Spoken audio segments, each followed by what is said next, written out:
The flight from Denver to Boston was supposed to be ordinary. Another anonymous aluminum tube slicing through night clouds, ferrying strangers who would never learn each other's names. Business travelers loosened their ties. Parents tucked blankets around sleepy children.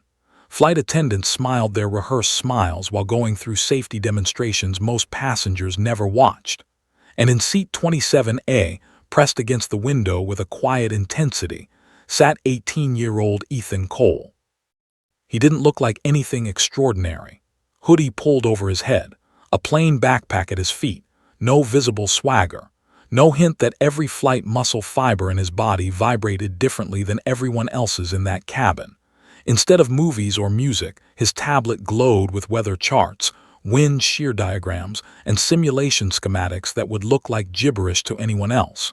He wasn't studying because he had to. He was studying because he never stopped. Outside, the sky stretched black and endless. The city lights below yawned into darkness.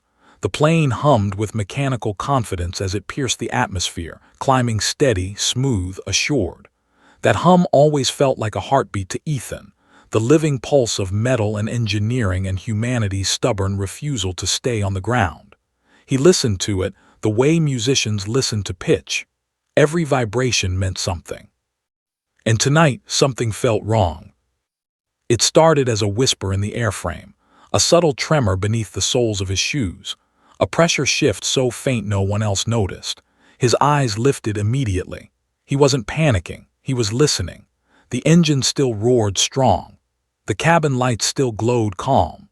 The captain's voice earlier had been confident, charming even, as they leveled cruising altitude around 30,000 feet. But Ethan could feel turbulence that wasn't turbulence. He closed his eyes and counted. 1, 2, 3, timing vibrations against throttle rhythm. Off sync.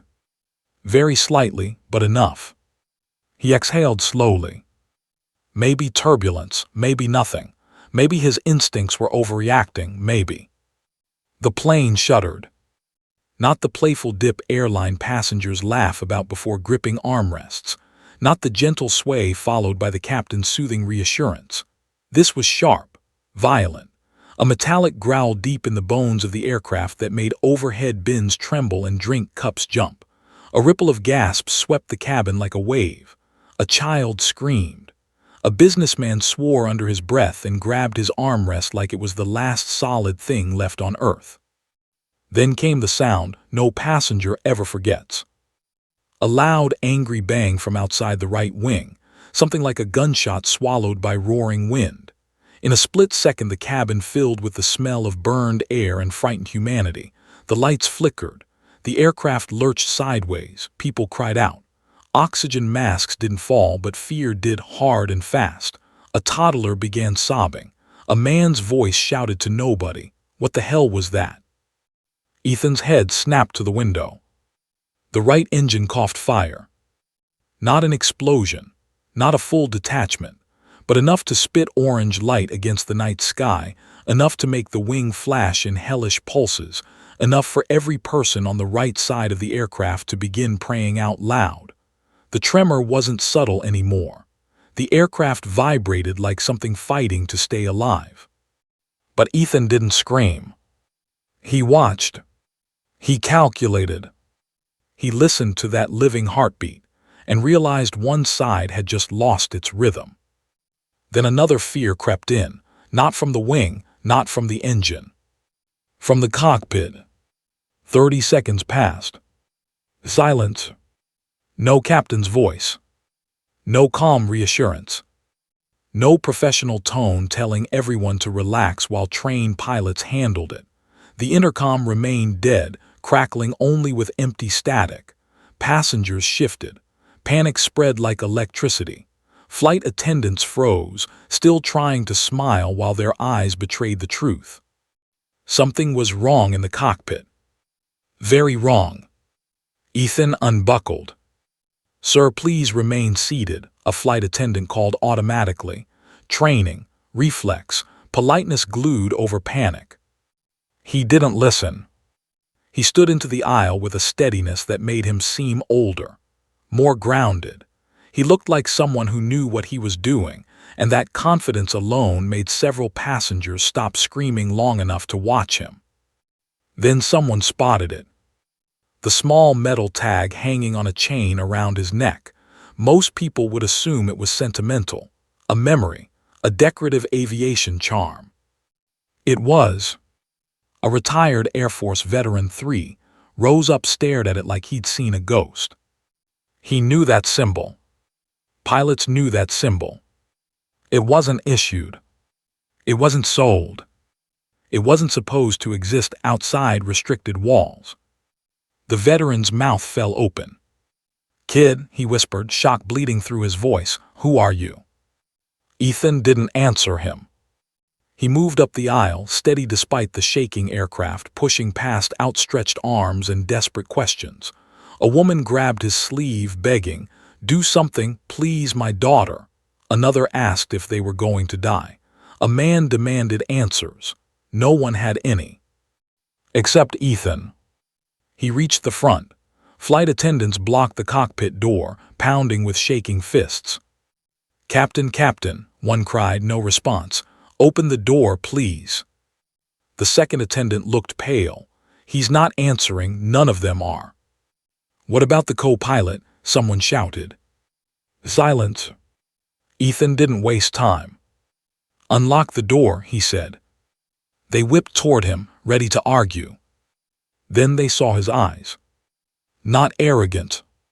Not panicked. Controlled. Focused. The eyes of someone trained to handle disaster. "Open it," he repeated, voice low, steady, commanding in a way that didn't sound like a request. The lead attendant hesitated only a second before she keyed the override protocol. The cockpit door clicked, swung open, and the world inside that cramped steel room stopped breathing. Both pilots were slumped unconscious. Not dead, not gone, but completely unresponsive. Oxygen masks hung unused. Warning alarms flared red on every panel. The aircraft was losing altitude. The autopilot disengaged. The stick trembled under the weight of gravity fighting aerodynamics. The great, powerful aircraft was leaderless. And falling. Passengers behind them started screaming as the nose pitched downward. Loose items flew. Someone began praying loudly. Someone else yelled to brace. In the cabin, chaos took over. In the cockpit, Ethan stepped forward. He didn't blink. Didn't hesitate. Didn't wait for permission from anyone who still believed he was just a kid. He slid into the captain's seat. His hands wrapped around the controls with the comfort of someone who had trained for skis far darker than this. He breathed once. Just once. Then he acted. He steadied the pitch, countered the drop, fought physics with calculation, balanced thrust with remaining engine power, every action precise, every decision honed from hours of a past the world thought belonged to his father alone. The aircraft stopped falling. Barely. But enough to buy time. Enough to breathe. Enough to hope. Behind him, the flight attendant stared at him like he was impossible. Like he shouldn't exist. Who are you?" one whispered. He didn't answer. Because at that exact second, as his fingers flew across the controls, oxygen thinning, alarms pulsing, air pressure screaming warnings, one cold, brutal truth hit him harder than any turbulence ever could. This wasn't just an engine failure. This was something else. Something deliberate. Something he recognized. And if he was right, everyone on that aircraft was in far deeper danger than they knew. The radio hissed with empty static. He reached for the headset anyway. Because there was only one name left to call. And the moment the world heard it, nothing would ever be the same again. The aircraft shook again. Passengers cried. The right wing flickered with firelight. And with a calm that didn't belong to someone 18 years old, Ethan Cole leaned toward the microphone. and prepared to reveal the call sign the world wasn't supposed to hear from him ever again. The cockpit lights flashed in warning reds and sickly ambers, alarms pulsing like the heartbeat of something terrified. Ethan slipped the headset over his ears, adjusting controls with hands that shouldn't have been steady but were. Pressure indicators screamed. The navigation system flickered. The transponder wasn't transmitting properly, meaning the aircraft was flying half-blind and nearly invisible. That kind of failure didn't just happen. Not on a commercial flight, not on a well-maintained aircraft. Outside, the right engine spat another lick of flame into the darkness. The smell of faint burning insulation crept into the cabin. Passengers coughed. Someone shouted that they could feel the plane dropping again. Panic built like a storm cloud. Inside the cockpit, Ethan's jaw tightened. He didn't let panic in. He wouldn't. His fingers danced across the controls, reconfiguring, stabilizing, coaxing life back into systems that wanted to die. He isolated the failing engine, managing to keep thrust balanced with the remaining one, preventing the aircraft from spiraling into catastrophe. The flight attendants hovered behind him, frozen between duty and disbelief. One still clutched the cabin phone, knuckles bone white. The other pressed a shaking hand against the cockpit wall, silently praying. Are they breathing?" Ethan asked without looking back. One of them scrambled forward, feeling for a pulse on the captain, then the first officer. "Yes," she gasped, "alive, but they won't wake up." Oxygen deprivation. No, their masks were right there, they should have reacted. Sedation, impossible, unless this wasn't an accident. His eyes flicked to a secondary console reading.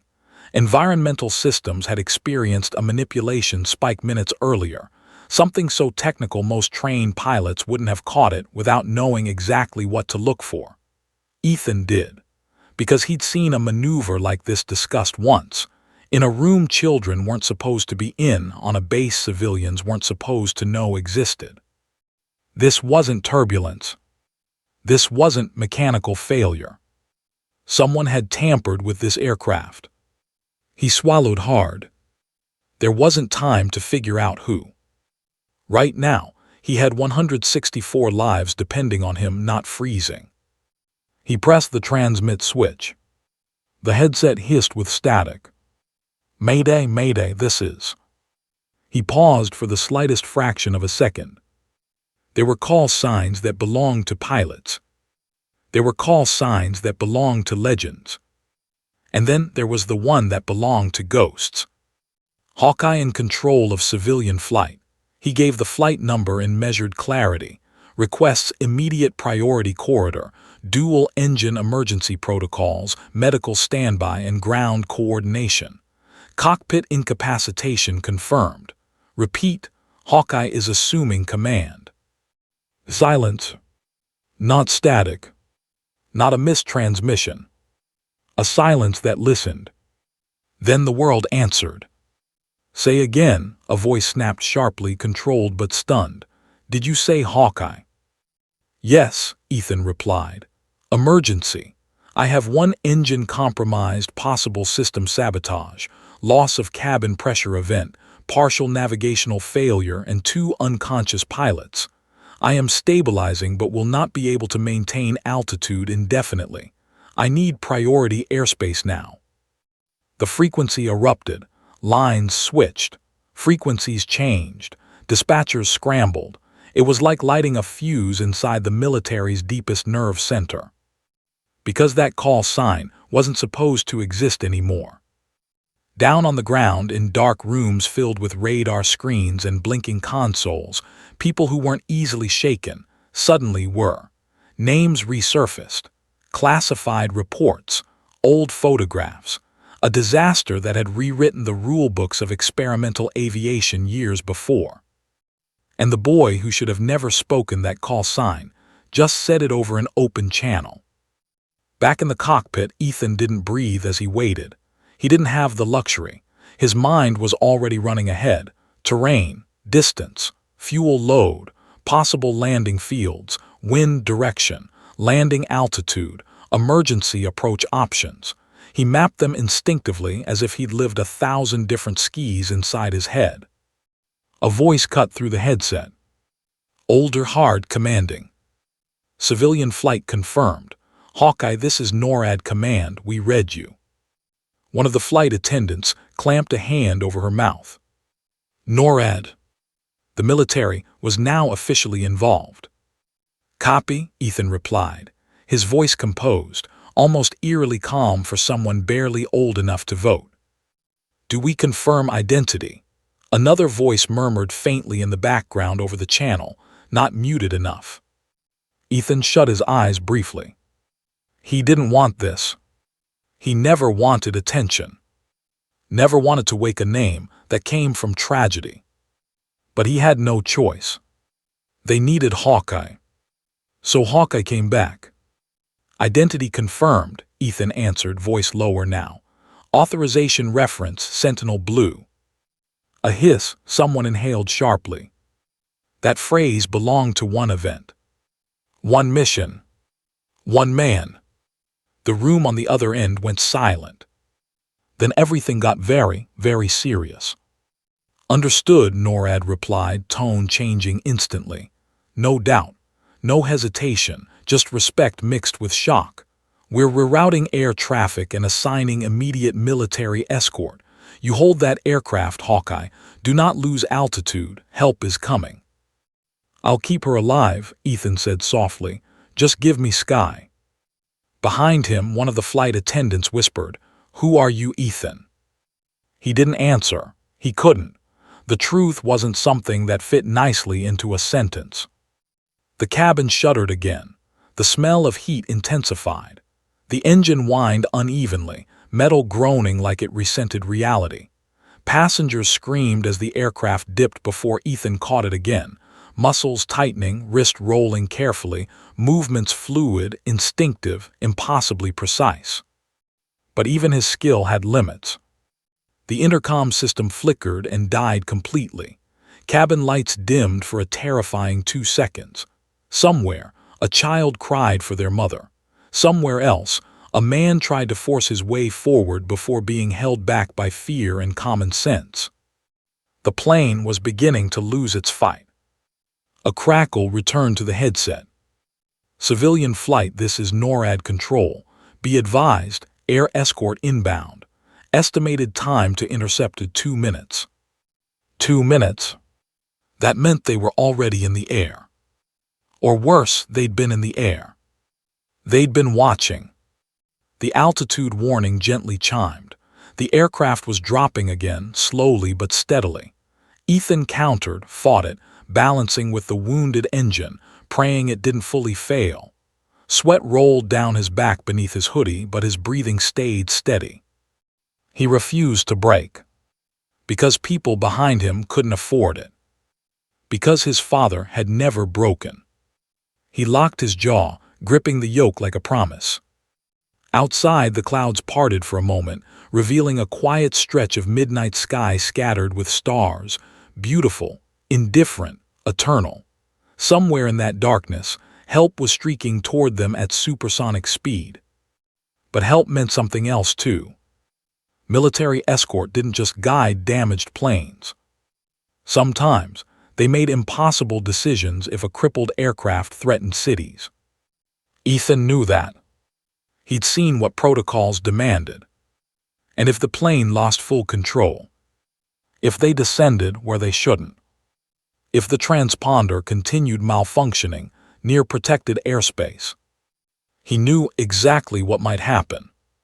His heart clenched, not in fear for himself, but for the souls behind him who trusted him unknowingly with their last moments. He tightened his grip again. Not happening. Not on his watch. The headset clicked. Hawkeye, NORAD said quietly now, like they were speaking to someone they didn't want to break. Be aware. The escorts who are coming, they already recognized your name. He froze for a breath. Recognized him. Hell. He hadn't flown with them. He'd barely lived around them.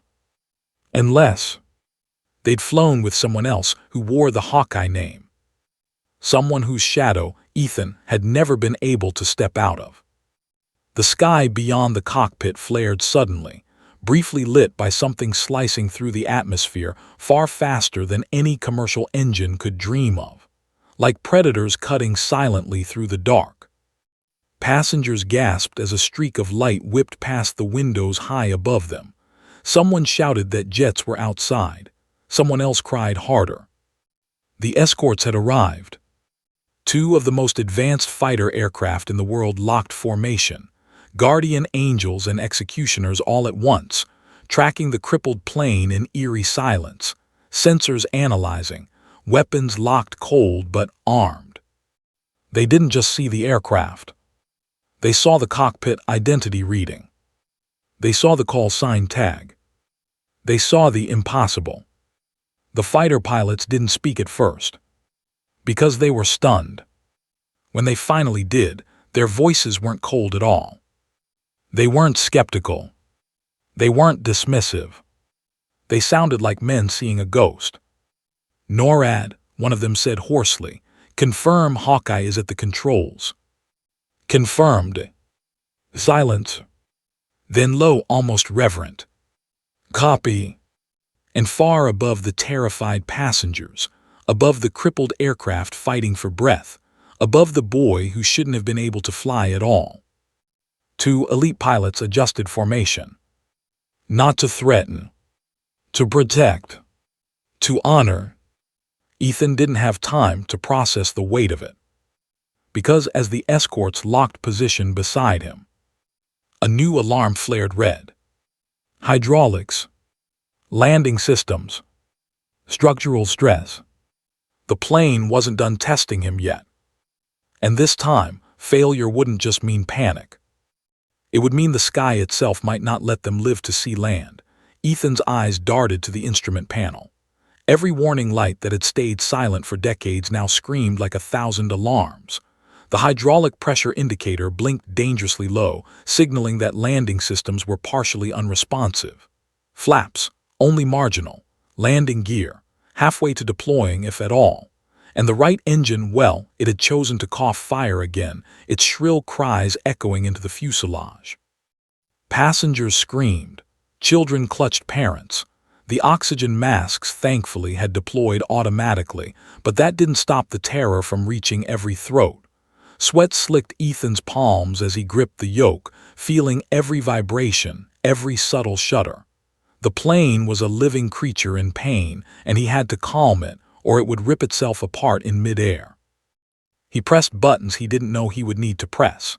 He rerouted auxiliary hydraulics, compensated manually for autopilot failures, and coaxed life back into the systems using instincts honed in secret simulators, programs not designed for civilians, programs he had been trained on by people who owed his father their lives. Every move was surgical. Every choice mattered. One mistake, and 164 lives would be snatched by gravity.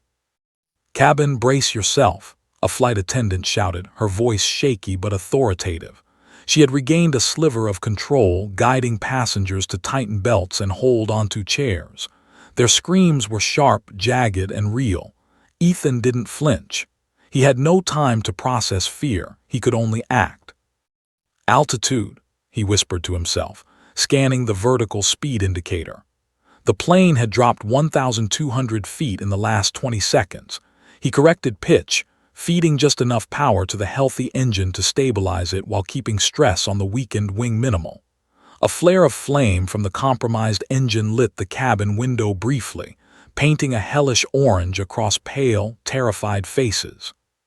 Then the headset crackled. "Civilian Flight Hawkeye, this is NORAD Command. Fighters are in position," the voice said. Calm, measured, almost reverent. Ethan glanced up. The HUD of one of the F-35s blinked across the top right of his cockpit display, a visual overlay of the aircraft forming in a protective wedge. The jets weren't here to chase him. They were here to protect the plane, and to confirm a name they had thought long lost to history.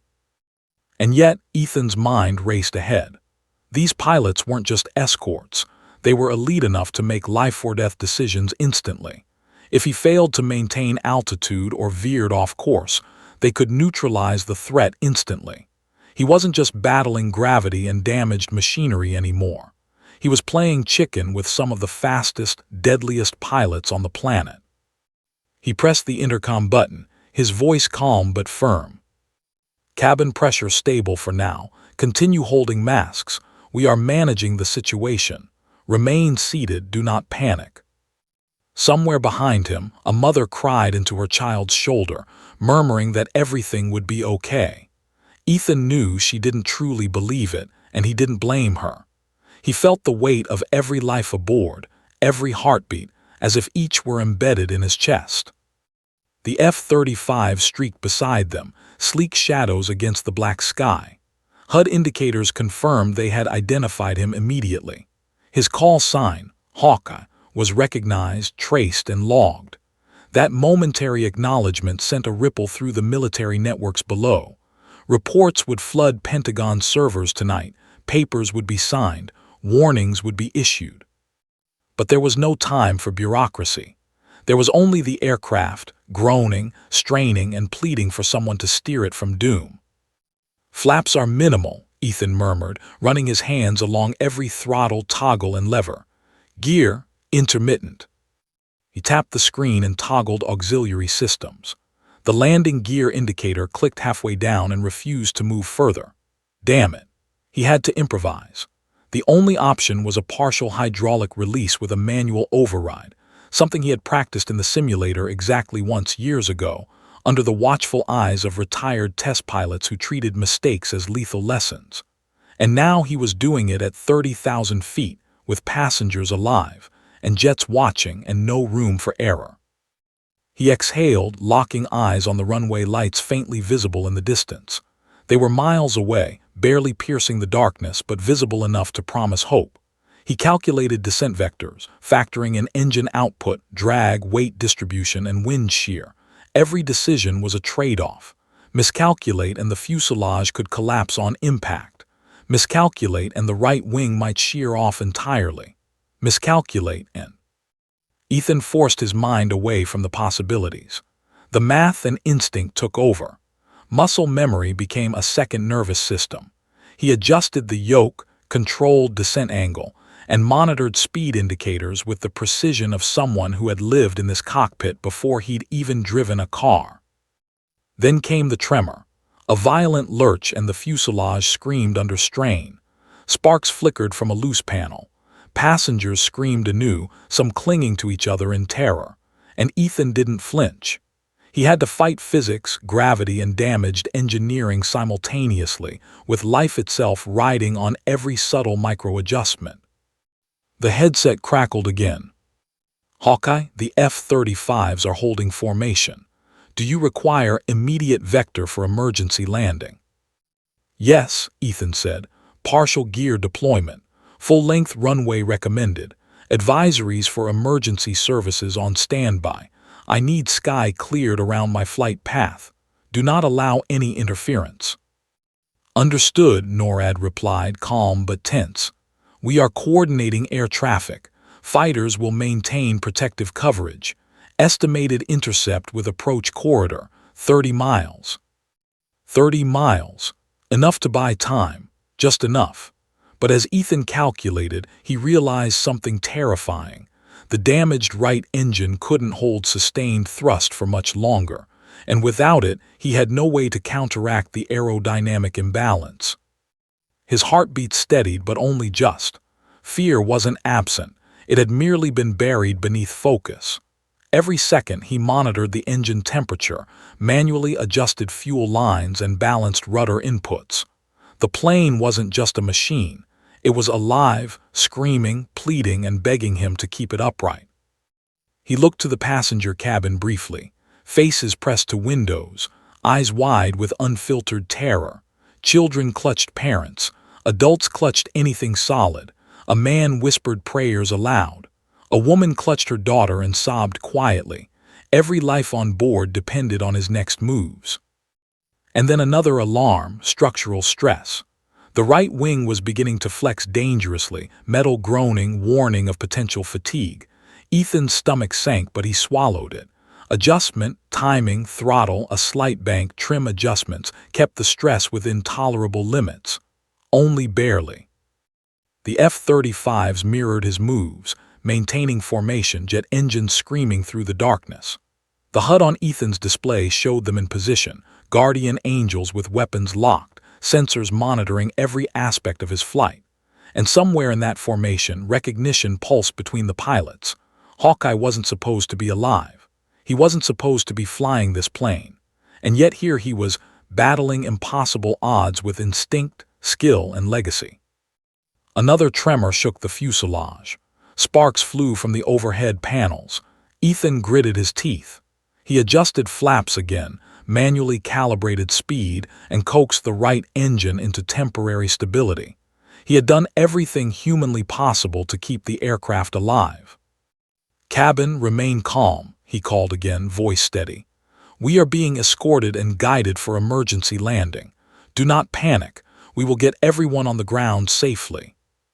Passengers looked at him like he was both a miracle and a ghost. Nobody questioned how an 18-year-old could pull such precision. Nobody asked why his voice carried authority older than his years. They only held on. And above them, 2 F-35s streaked silently, keeping watch, ready to intervene if anything went wrong. The escort pilots, hardened veterans, had already recognized his call sign. They knew the legacy. They knew the name Hawkeye belonged to someone who should have been a myth. And as Ethan's eyes scanned the runway lights, the HUD of the F-35s guiding him closer, a chill ran down his spine. Because being recognized by the world's deadliest pilots wasn't reassuring. It was a warning. They knew what he could do. And now he was about to prove it. The plane shuddered again, sparks flew. The right wing groaned. Oxygen masks hung, swinging with each tremor. Ethan swallowed, his fingers tightening around the yoke. The countdown had begun. The runway was approaching. And the plane wasn't ready. Yet he had no choice. Survival, 164 lives depended on him. And at 30,000 feet, the impossible was about to become reality. The first streaks of city lights shimmered through the haze far below, tiny jewels against the inky night. Ethan's hands were steady on the yoke, eyes scanning instruments, HUDs, and horizons simultaneously. He was balancing physics, fear, and fate with an uncanny precision that no human 18 years old, or nearly any human alive, should have been capable of. Above, the 2 F-35s maintained perfect formation, their afterburners burning blue-hot against the night sky. Ethan glanced at one briefly. The pilots were tense but precise, mirroring his movements, calculating for every possibility, every structural limit, every possible malfunction he could not yet anticipate. And then the realization struck him. They recognized him, not just the call sign him. He swallowed. This was bigger than just stabilizing a plane. Because the pilots he'd never met had just identified the ghost of someone whose shadow had shaped his life. It was his father. Colonel Marcus "Hawkeye" Cole had been a legendary test pilot, feared, respected, and ultimately thought dead in a classified incident years ago. His name had vanished from records, erased almost deliberately. But the F-35 pilots, elite aviators themselves, knew it. And they knew Ethan too, though only in the vaguest echoes of whispered legend. The moment they saw the call sign, a collective pause had rippled through their HUDs. They weren't just witnessing skill. They were witnessing inheritance, training, and genius encoded in DNA and discipline. Ethan didn't have time to marvel. The plane trembled violently. Structural stress indicators screamed red across the panels. The right engine emitted another cough of fire. Every nerve ending in his body screamed that the fuselage would not survive if he misjudged a single move. "Cabin pressure is stable for now," Ethan called, voice calm, almost soothing. "Masks on. Remain calm. Emergency services are coordinating for landing." Behind him, the flight attendants exchanged glances. They didn't understand how an 18-year-old could command authority in such chaos. One of them, older, hardened by years of crisis management, nodded, realizing instinctively that this boy was no ordinary civilian. Then came another warning: hydraulic failure. The landing gear was still intermittent. Flaps were barely functional. Ethan's heart skipped a beat, not out of fear, but calculation. He knew the descent would require partial manual deployment, a maneuver practiced only in highly advanced simulators he had never revealed to anyone outside his father's old circle. And yet now, it was all he had. "Vectors for approach," he whispered into the headset, switching between communications channels. NORAD confirmed. Air traffic had been cleared. The F-35s formed a protective wedge around him, sensors scanning for every anomaly. It was eerie, almost cinematic. The crippled plane, the teen at the controls, and the two jets slicing through the night, ready to respond instantly to any mistake.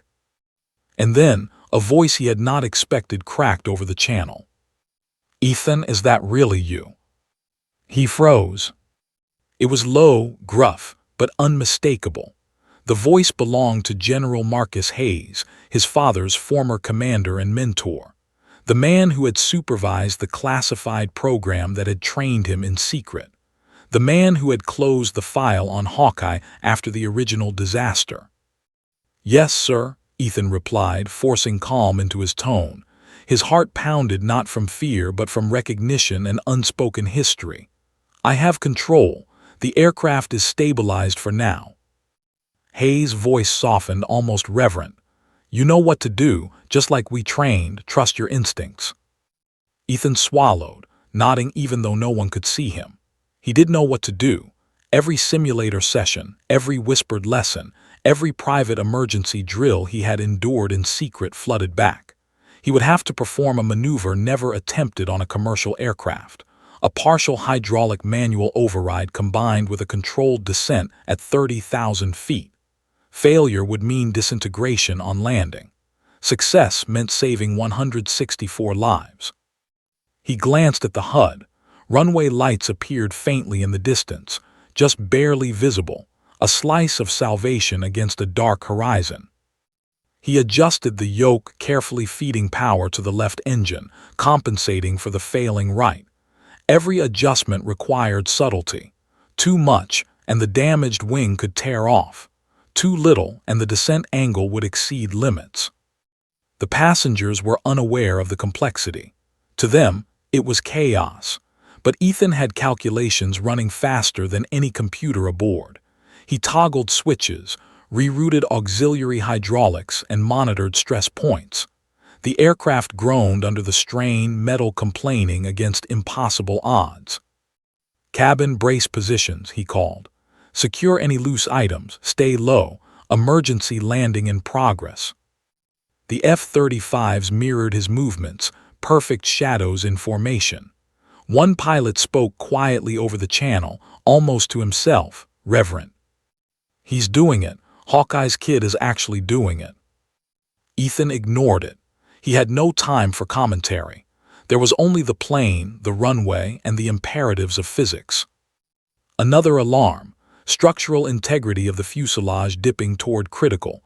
Sparks flew from overhead panels. Passengers screamed anew. Oxygen masks swung, swinging with each tremor, faces pale, some crying, some praying. Ethan kept his jaw tight. There was no room for hesitation. "Gear," he muttered, "check, partial deployment, enough for a controlled crash landing if he could line it up precisely. Flaps minimal, engine sputtering but alive." He glanced at the HUD of the lead F-35. They were signaling vectors for descent, guiding him with precision, keeping him within a safe corridor. And yet, they weren't just guiding him. They were watching him, studying him, measuring the limits of someone who should not have been flying this plane at all. Ethan swallowed and whispered to himself, "We've got this. We've got everyone." The plane lurched again. Sparks from a panel near the cockpit window. Fire licking the edge of the right engine cowling. Time slowed. His father's lessons whispered in his mind: trust instinct, trust your hands, trust the machine, but always respect the sky. He adjusted throttle and rudder subtly, feeling every micro-vibration through the yoke. A dance of life and death, practiced silently for years in secret simulations. The plane responded, almost obediently, as if it recognized the pilot had the right to command it. Behind him, passengers screamed, cried, and prayed. Their terror was tangible, pressing on every nerve. But it was also grounding, a reminder of the stakes. 2 minutes to intercept, the F-35 channel crackled.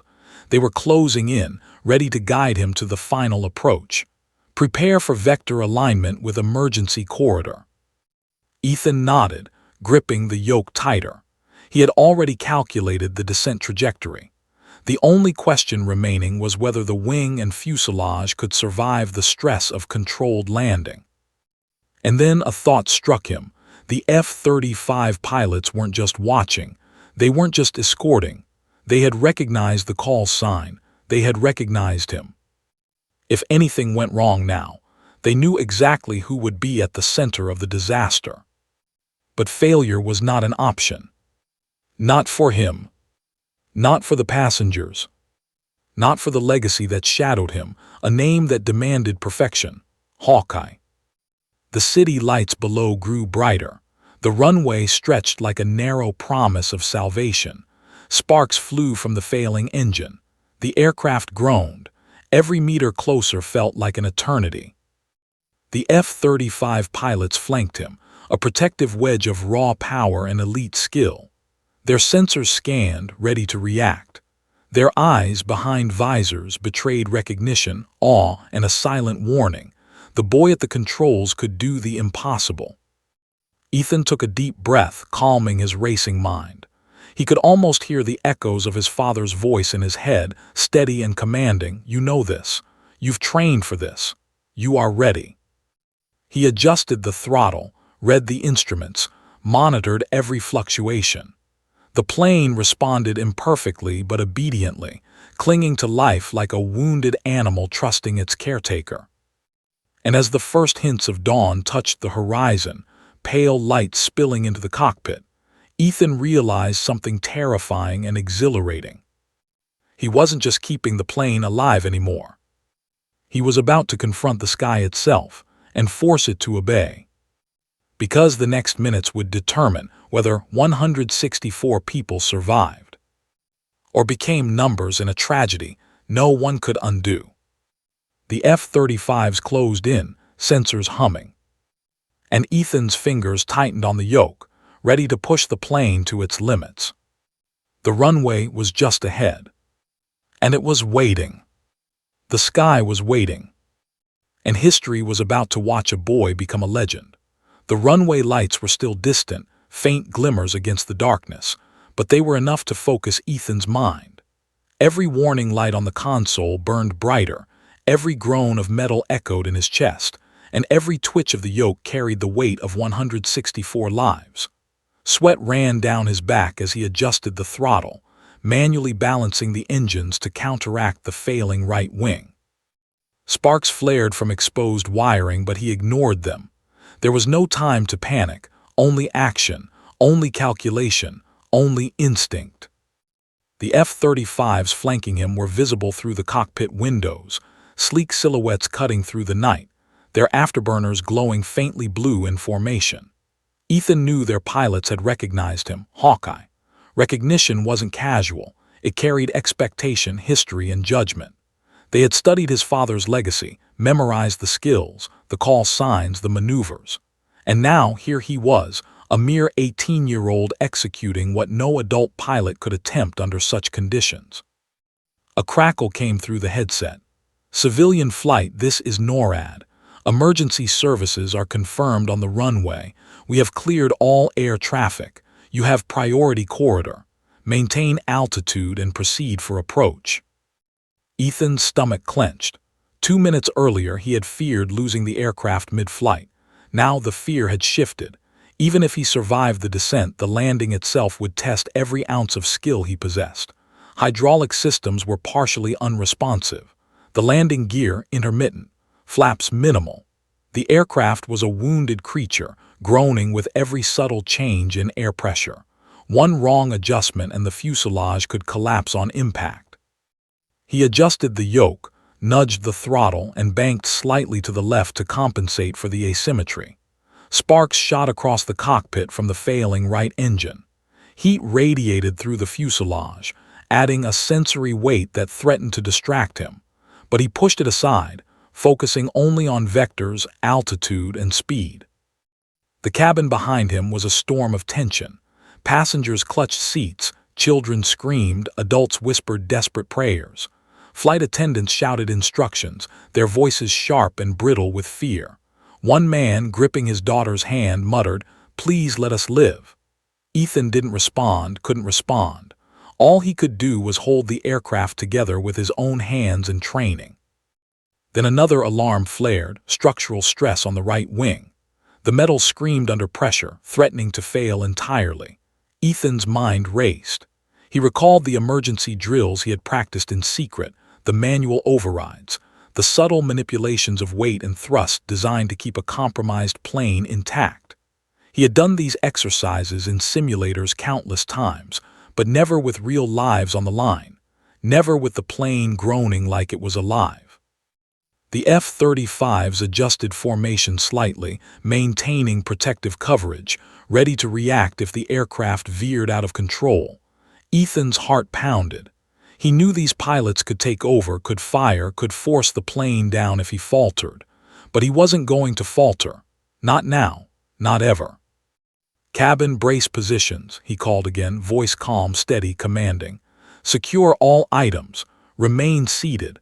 Emergency landing in progress." He glanced at the runway again, calculating distance, wind, and altitude.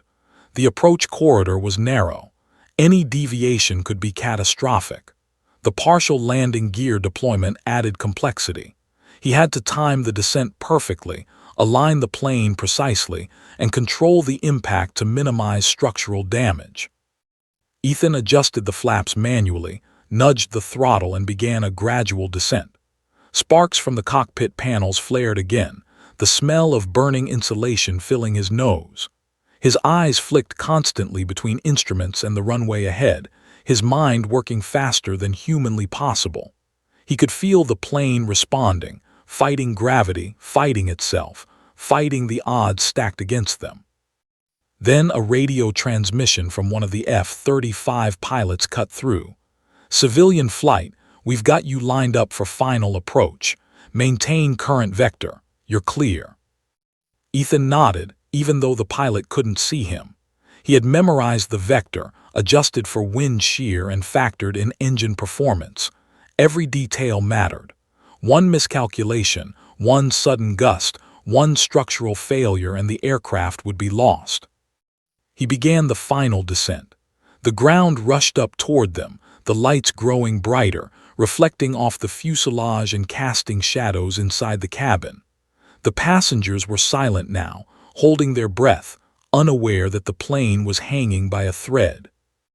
Another warning flashed, hydraulic failure in the landing system. Ethan's hands tightened on the yoke. This was the critical moment. He had practiced for this, rehearsed the exact sequence in simulations, but reality was different. Real metal groaned. Real lives depended on his every move. "Hold steady," he whispered to himself. "Just hold steady." The runway stretched ahead, a narrow ribbon of salvation. Sparks flared from the compromised engine, heat radiating through the fuselage. The plane groaned, threatening to tear itself apart. Ethan adjusted throttle, shifted weight, and guided the aircraft with precision, feeling every vibration, every subtle shift, every strain. The F-35s flanking him mirrored his movements, sensors locked, weapons ready but restrained. They weren't here to fire, they were here to protect. And yet they knew. They had seen the call sign. They had seen Hawkeye, and they trusted him.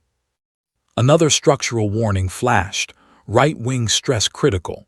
Ethan's stomach clenched, but he didn't flinch. He adjusted rudder and throttle, feeding the plane into a controlled glide, coaxing it toward the runway. The landing gear was partially extended, just enough to touch down without catastrophic failure. The cabin trembled violently as the nose pitched down. Sparks flew from overhead panels. Passengers screamed, some praying, some sobbing. Ethan's jaw was tight. Every muscle, every nerve, every calculation was focused on one goal: keep the plane alive until it touched the runway. The runway lights grew brighter, now unmistakably close. Ethan adjusted throttle, flaps, and rudder for the final approach. The plane groaned, metal protesting, engine sputtering. He could feel the vibrations through the yoke, every tremor a warning of what might break first. The F-35s adjusted formation slightly, maintaining protective coverage, ready to react if the plane veered off course. Their pilots didn't speak. There was no need. They had recognized the skill, the instinct, the legacy. Ethan's eyes were locked on the runway. He calculated distance, speed, and descent angle. Every adjustment was precise, deliberate. The plane was alive, but only barely. And then the impossible happened. The right engine emitted a final, violent cough of fire. Sparks flew across the cockpit. The fuselage groaned. The hydraulic warning flashed red. Ethan's stomach dropped. He whispered to himself, "Now or never." He adjusted throttle, nudged the yoke, and guided the aircraft onto the runway with a precision that defied physics. The fuselage scraped the asphalt, sparks erupting, but the plane held together. Wheels touched and friction slowed the descent.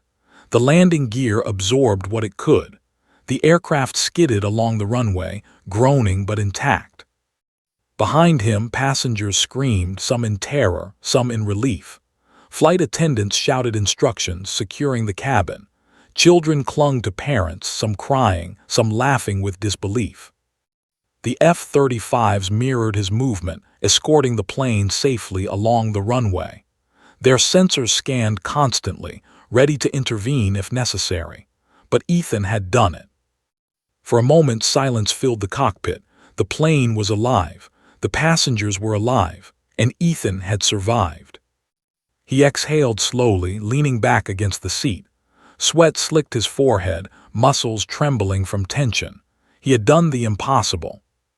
But there was no time to celebrate.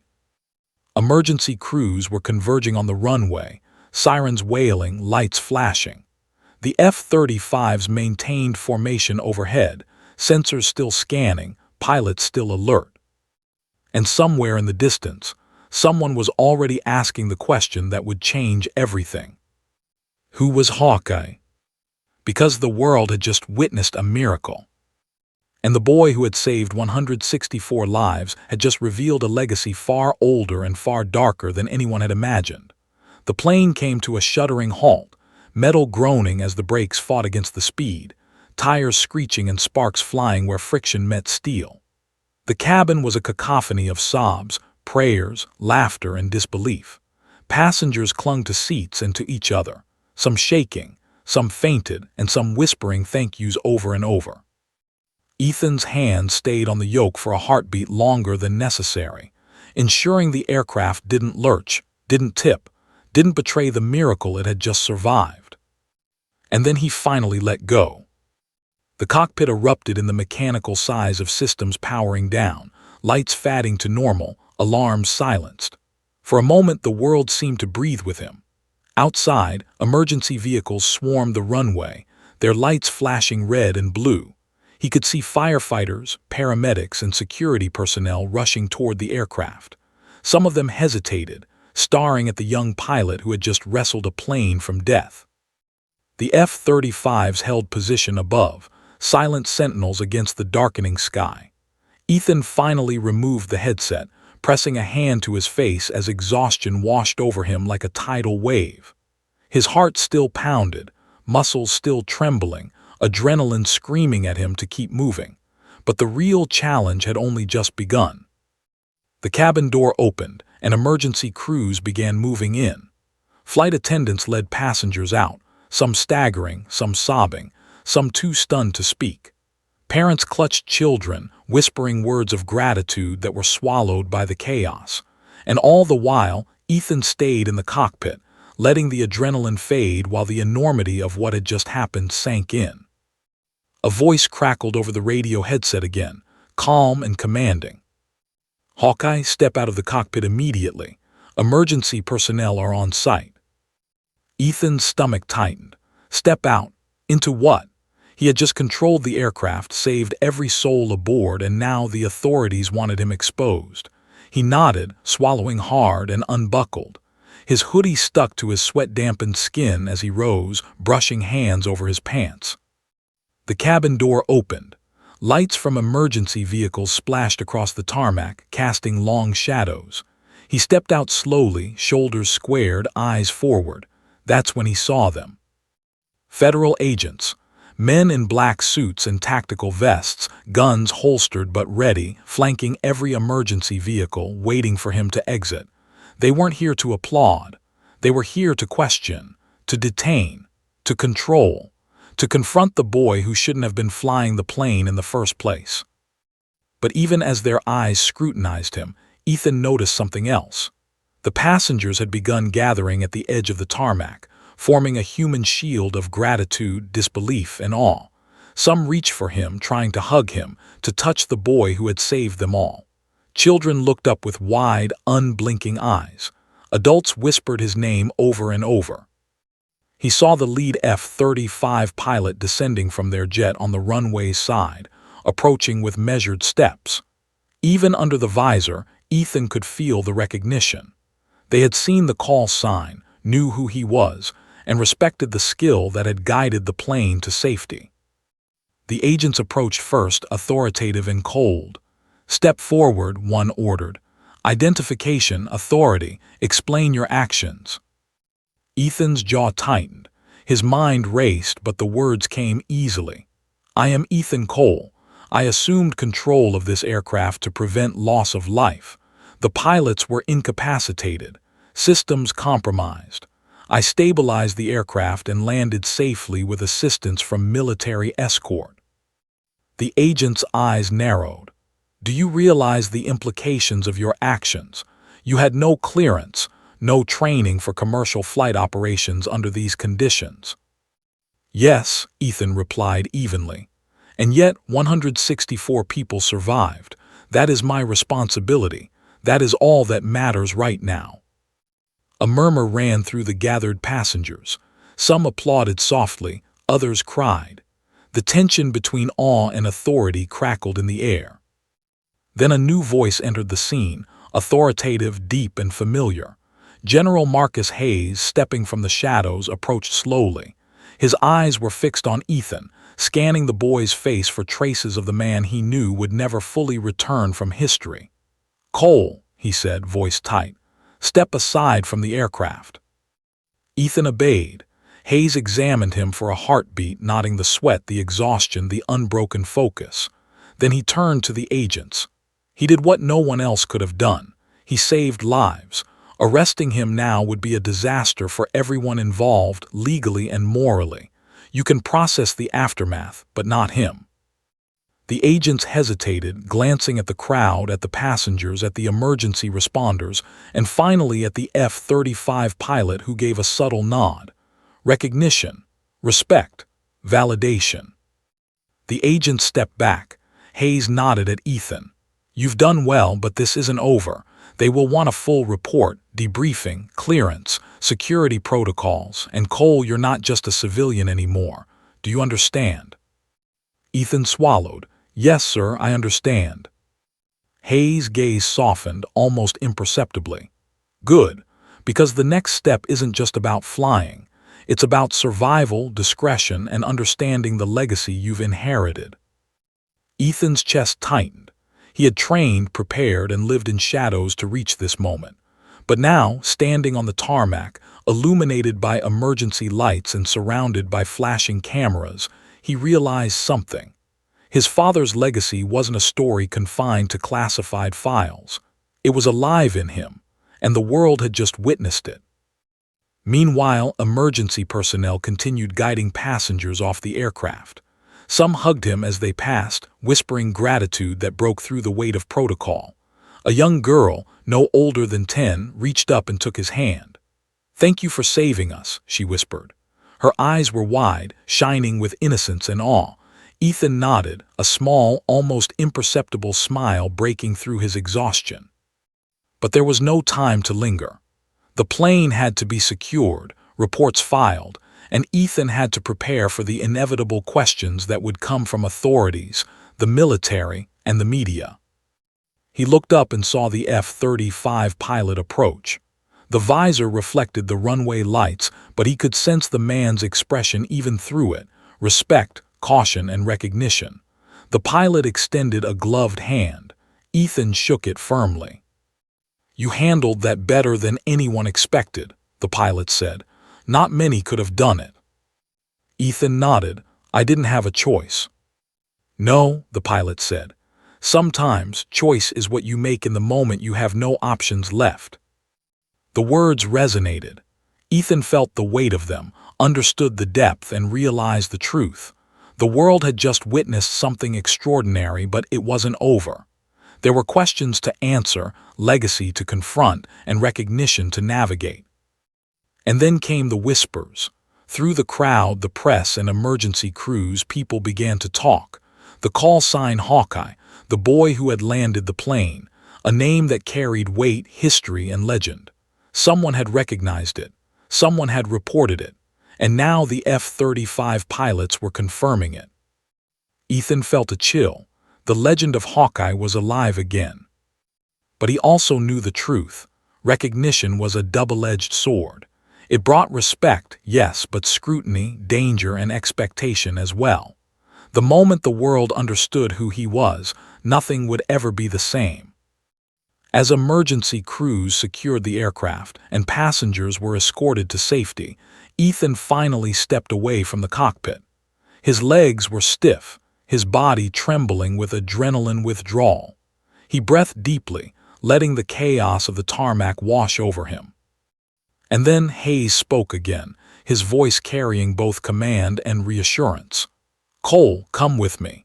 There are people who need to understand exactly what happened, and there are people who need to know who Hawkeye is again." Ethan hesitated, glancing back at the passengers. They waved, whispered thanks, and some even clapped softly. His chest tightened. He had saved them. He had truly done it. But as he walked with Hayes toward the waiting vehicles, surrounded by agents and emergency crews, a realization hit him harder than turbulence ever could. Recognition had consequences. The world now knew his call sign. They knew his skills. They had seen what he was capable of. And somewhere out there, the people who had trained him, the ones who had shaped him in secret, were already watching. Because Hawkeye had returned. And nothing would ever be the same. The sky, the world, and history itself were about to demand answers. Ethan steeled himself. Whatever came next, he would face it. Because he had survived 30,000 feet of chaos. And now he had to survive the consequences on the ground. The airport tarmac was a whirlwind of flashing lights, shouting responders, and the constant roar of emergency engines. Ethan walked beside General Hayes, his body still trembling from the adrenaline crash, but his mind was sharper than ever. Every step felt like walking into another battlefield, this one not in the sky, but on the ground, against scrutiny, questions, and secrets that refused to stay buried. Agents flanked him, maintaining a protective perimeter. Media crews had begun to arrive, cameras trained, microphones thrust forward. The passengers, already escorted to ambulances or waiting areas, had left a trail of awe in their wake, and whispers had started spreading. Hawkeye, the kid pilot, the miracle landing. Ethan's pulse quickened. Recognition was intoxicating, but it carried a weight that he had never known. He glanced at Hayes. The general's eyes were sharp, calculating. Hayes had always known what it meant to navigate the shadows of classified aviation. Now, he was guiding Ethan through the consequences of legacy. "You've done something remarkable," Hayes said quietly, "not for the media, not for the agents, but for Ethan alone. But you need to understand, the eyes that just recognized Hawkeye aren't casual. People will come out of the woodwork. Allies, enemies, and those in between. You've just put yourself on the radar of people who won't forgive mistakes." Ethan nodded, the weight of the words settling in. I didn't have a choice. The passengers. I know, Hayes interrupted gently. And that's why you survived. But survival on the tarmac is different from survival in the world that just noticed you. The first wave of questioning began almost immediately. Agents and officials surrounded him, demanding identity verification, recounting every movement of the flight, asking technical questions he answered with precision and calm. They marveled at his ability to stabilize the aircraft, adjust hydraulics manually, and land under extreme stress, yet their admiration was shadowed by disbelief. How could an 18-year-old civilian execute maneuvers that seasoned pilots would hesitate to attempt? Ethan kept his tone calm, voice steady, carefully navigating the questions without revealing the full scope of his training, or the fact that he had inherited the methods from a classified program that the world was not supposed to know existed. Call sign Hawkeye, one agent asked finally, his tone skeptical, almost accusatory. Yes, Ethan admitted. It's a call sign I inherited. The room went silent for a heartbeat, and then as the whispers spread, Hayes leaned close, his voice a quiet but firm reminder. Some names carry history. Some names carry expectation. Hawkeye is one of them, and now the world knows you bear it. Ethan swallowed, his jaw tight. He understood. Recognition was a double-edged sword. People would seek him out, some to help, some to test, some to exploit. Meanwhile, the passengers had been moved to the terminal for medical checks, and a crowd of journalists and airport personnel had begun to gather. Every step Ethan took toward the waiting vehicle was observed, recorded, and analyzed. His every movement was scrutinized. Yet, he walked steadily, head high, carrying the aura of authority born not of age, but of experience. When he finally reached the vehicle, a sleek black SUV waiting for him, the F-35 pilots descended from their jets, walking silently toward him. Their visors reflected the lights of the tarmac. One of them, the lead pilot, removed his helmet, revealing a sharp face marked by years of combat experience. Recognition was in his eyes, but so was caution. "You did more than survive," the pilot said, voice low. "You controlled a situation no one should have been able to, and you did it while under observation from the best pilots in the world." Ethan nodded. "I had help, guidance, and instinct." The pilot studied him, assessing, measuring. "Instinct isn't enough. Skill comes from training, and that call sign, it carries history, consequences, and enemies you don't even know exist yet. Be prepared." Hayes stepped forward, placing a steady hand on Ethan's shoulder. "He's right. Recognition brings opportunity, but also danger. You've just stepped out of the shadows. Now, you'll need to navigate the world that notices Hawkeye, not the boy behind the controls." Ethan's thoughts flickered to the passengers, the plane, the F-35s overhead. Every life he had saved was now a testament, a story, a record.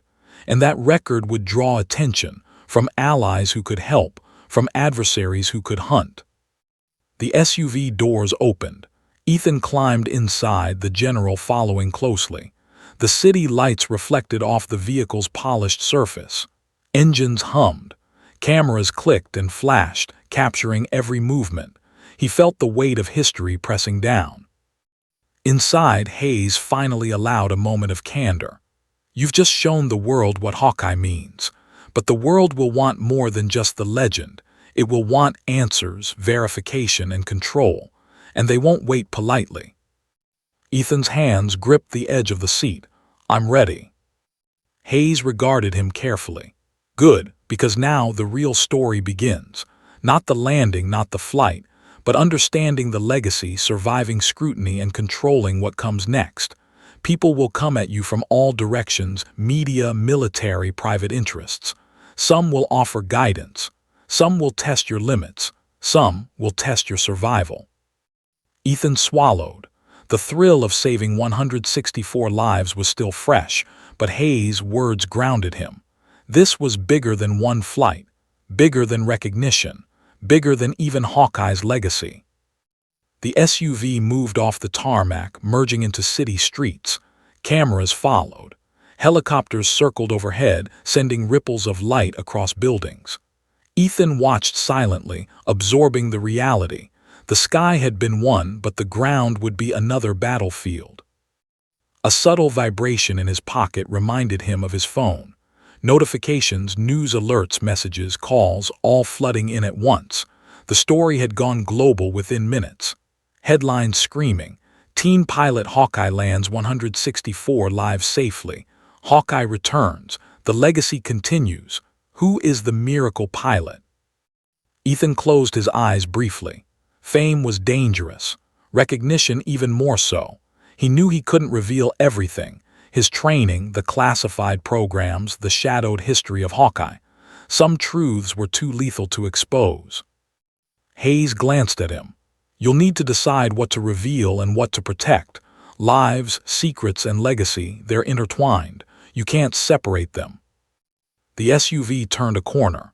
The city sprawled ahead, lights blinking like stars, indifferent and infinite. And then, a message flashed on the secure channel Hayes had set up for him. It was from an unknown sender marked Top Secret. "Hawkeye has been recognized. We are mobilizing. Do not engage. Report immediately." Ethan felt a chill. Someone knew. Someone had tracked the call sign. Someone was preparing, and they weren't congratulating him. Hayes noticed the expression, trouble already. Ethan swallowed. "I expected it, I just didn't expect it to be so fast." Hayes nodded. "No one ever does, but remember this, you survived the impossible in the air. The impossible on the ground will be a different test, and it will be personal." The SUV slowed, approaching a nondescript government building. Lights were dim, guards stationed at every entrance. This was the next phase, not a battlefield of wind and metal, but of secrets, scrutiny, and survival. Ethan's jaw tightened. He had saved 164 lives, mastered impossible physics, and proven Hawkeye's legacy. But now, the world would demand answers, obedience, and allegiance, and some of those answers would not be kind. He glanced out the window, past the flashing city lights, past the chaos of media and emergency crews. Somewhere beyond the safety of escort and surveillance, eyes were watching, calculating, judging, waiting. And one thought ran clearly through his mind. The sky had been conquered. But now, the ground was coming for him. The vehicle stopped. Guards moved forward. Hayes placed a hand lightly on Ethan's shoulder. "Ready." Ethan nodded, chest tight, heart steady. "As ready as I'll ever be." The doors opened. The world was waiting. And Hawkeye's legend had just begun. The doors of the government facility loomed ahead, sterile and unyielding under harsh floodlights. Ethan stepped out of the SUV, flanked by General Hayes and a contingent of armed agents. The tarmac chaos had been replaced by silence tinged with anticipation, the kind of quiet that screamed impending judgment. Cameras from the outside media pressed against the glass walls, flashing incessantly, but inside, the world narrowed to one corridor, one set of eyes, one test, understanding the boy behind Hawkeye. Inside, a secure elevator carried them downward, deeper into the labyrinth of classified operations. Hayes remained beside him, calm and resolute, offering a steadying presence. The hum of machinery and distant voices through secure channels filled the air. Every step amplified the weight of recognition. This wasn't just a debriefing. It was the beginning of accountability for something the world wasn't ready to acknowledge. Hawkeye had returned. The elevator doors slid open, revealing a room illuminated by cold, clinical lighting. High-ranking military officials, intelligence operatives, and aviation experts awaited him. Their expressions were a mix of awe, curiosity, and suspicion. Ethan swallowed, his chest tightening. He had faced gravity, fire, and chaos at 30,000 feet, but nothing could have prepared him for the weight of authority, the scrutiny of every eye in the room. A senior officer, gray-haired and imposing, stepped forward. "Ethan Cole, or should I say Hawkeye?" His voice carried both respect and caution. "You've demonstrated extraordinary skill, but extraordinary skill outside protocol is both a marvel and a liability. Ethan straightened, his voice steady. Sir, I took control because it was necessary. Lives were at stake. The passengers, 164 souls, had no other option. There was a pause, a collective inhalation. Recognition had shifted to calculation. All became analysis. Every action, every choice would be dissected, evaluated, and possibly weaponized. One analyst, younger, sharp-eyed, spoke next. How did you manage the hydraulic failure, the flaps, the landing gear, and the right engine? No civilian should have the training or the instinct to manipulate systems with that precision. Ethan hesitated just long enough to gauge the room. I've trained extensively. My father's legacy guided me. Every procedure I executed had been anticipated, practiced, and tested in simulations I've been part of for years. Whispers rippled across the room. Hawkeye's legacy wasn't just a name. It was a network of secrecy, skill, and power. And now it had manifested in a teenager. Hayes spoke up, voice firm. He speaks the truth. The skills were cultivated under circumstances outside conventional records, yes, but they exist, and they are verified. He is the heir to a legacy many thought lost. The senior officer nodded slowly. Then we are in a unique position. Recognition of Hawkeye means the world knows this lineage exists, and knowledge carries risk. Ethan felt the weight of every word. He had flown through chaos and survived impossible odds, yet here he stood, vulnerable in a different way. The sky had been merciless, but authority demanded submission, explanation, and obedience. A large monitor flickered on, displaying live feeds from news agencies worldwide. Headlines scrolled rapidly. Teen pilot Hawkeye lands 164 lives, legend returns. Who is Hawkeye? Miracle in the skis. Social media was ablaze. Memes, articles, videos of the landing, passengers recounting their terror and relief. It was viral. Ethan's throat tightened. Fame was dangerous. Recognition even more so. Each headline, each story, each flash of a camera carried scrutiny, expectation, and potential exposure of the secrets he wasn't ready to reveal. The senior officer continued. Ethan, the world has witnessed what we trained you for in secrecy. But now, the world will demand answers, accountability, and access. You must navigate recognition without compromising operational security. Ethan nodded. I understand, sir. The briefing shifted to protocols, security clearances, and strategic oversight. Every question tested him, not just as a pilot, but as Hawkeye reborn. What had he observed?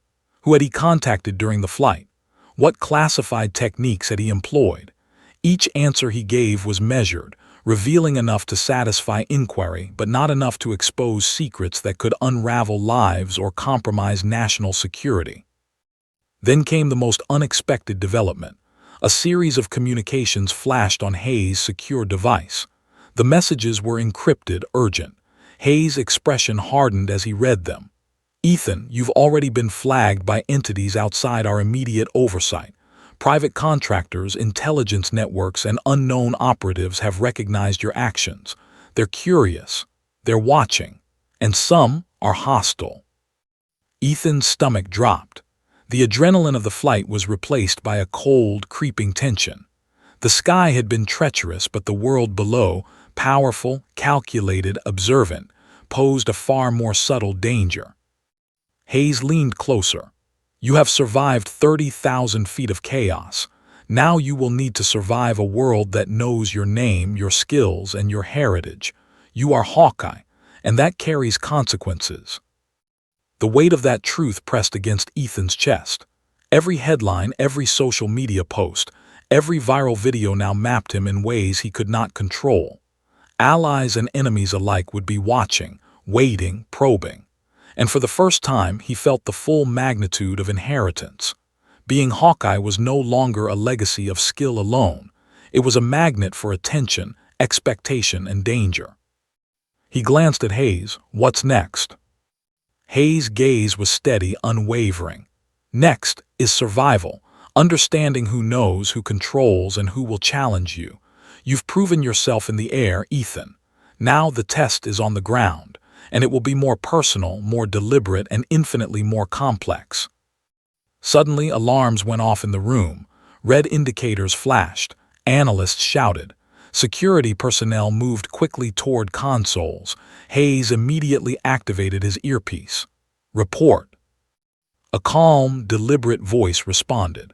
Sir, multiple F-35 units are confirming unidentified flights converging toward domestic airspace. Visual confirmation indicates they're scanning for call signs, including Hawkeye. Ethan froze. His pulse spiked. The legacy he had inherited, the name he carried, was now a beacon. Hunters and watchers alike were mobilizing. Hayes' jaw tightened. Ethan, they know you're alive. They know you're operational. And they're not just curious. Some of them will attempt to test you. Some of them will try to neutralize the threat you pose simply by being you. The gravity of the situation struck him like a meteor. 30,000 feet in the air had been one battle. Now, the war had shifted to strategy, secrecy, and survival on the ground. The room erupted in controlled chaos. Analysts monitored radar, secure channels lit up with alerts, and protocols were activated to protect both Ethan and the passengers whose lives he had saved. Yet Hayes' calm presence was an anchor amidst the storm. Listen carefully, Hayes said, voice cutting through the noise. You are Hawkeye. You've survived the impossible. You've proven the legacy. But now you must navigate the consequences. Every action, every word, every public appearance is a test. The world is watching, and the wrong move could be catastrophic. Ethan nodded. His mind raced, piecing together the enormity of what lay ahead. He realized the truth. The flight was only the beginning. The landing, the recognition, the viral media, those were merely the opening acts. The main story was yet to unfold. And somewhere beyond secure walls and operational screens, enemies, allies, and observers prepared to converge. Some would offer guidance, some would challenge him, and some would aim to exploit every skill, every instinct, and every ounce of legacy Hawkeye embodied. Ethan took a deep breath. 30,000 feet in the air had demanded instinct, skill, and courage. On the ground, it would demand strategy, vigilance, and understanding of human and institutional behavior. He looked at Hayes. I'm ready, he said. Hayes' expression softened almost imperceptibly. Good, because the story has just begun, Ethan. Hawkeye has returned, and the world will never be the same. The room fell silent for a heartbeat, each person absorbing the reality. The boy who had landed 164 lives safely was no longer just a pilot. He was a symbol, a legend, and a target. And with the first flickers of dawn seeping into the facility's windows, Ethan understood that the flight had ended. But the real journey, the battle for identity, legacy, and survival, was only just beginning. Outside, city lights flickered, oblivious to the storm of power, recognition, and danger that had just begun to orbit one name: Hawkeye. And somewhere in the skies above, silent F-35s held vigil, their sensors scanning, their pilots watching, waiting to see what the boy would do next. Ethan inhaled, bracing himself. 30,000 feet had tested his body, mind, and reflexes. Now, the world on the ground would test everything else: his resolve, his legacy, and his very survival. Because being Hawkeye was no longer just a call sign. It was a challenge. And the game had only just begun.